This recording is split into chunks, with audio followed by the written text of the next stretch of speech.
अस्सलाम वालेकुम। आज हम अपने किचन में बना रहे हैं दलिया। इसके लिए हमने 2 कप दलिया और 1.5 कप मूंग की दाल को ड्राई रोस्ट करके धो के फिर भिगो दिया पानी में। एक बड़ी प्याज, 1 बड़ा टमाटर चॉप, 1 टेबलस्पून धनिया पाउडर, नमक हस्बे जायका, 1 टीस्पून लाल मिर्च, 1 टीस्पून हल्दी, 1 टेबलस्पून अदरक लहसुन का पेस्ट, 1 टीस्पून गरम मसाला पाउडर, 1 टीस्पून चाट मसाला और ये 1 पाव चिकन। आप चाहें तो चिकन भले नहीं डालें, सादा दलिया बना लें। और आधा कप ऑयल।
अब हम इसमें ये दलिया और दाल शामिल करेंगे।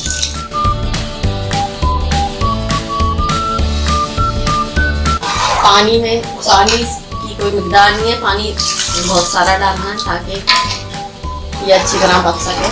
और डालूंगी इसमें पानी।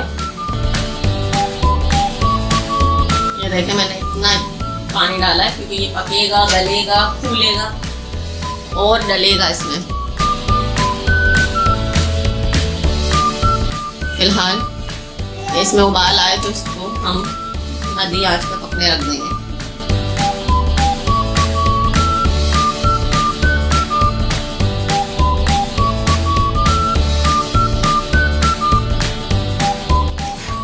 अब हम इसमें चिकन शामिल कर देंगे।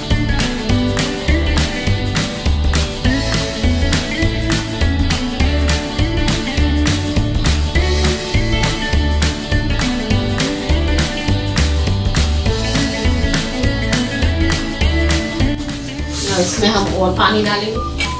देखें कितना पतला हो रहा है, यदि और पकेगा और फिर गाढ़ा होगा। अभी हमने इसमें नमक नहीं डाला है।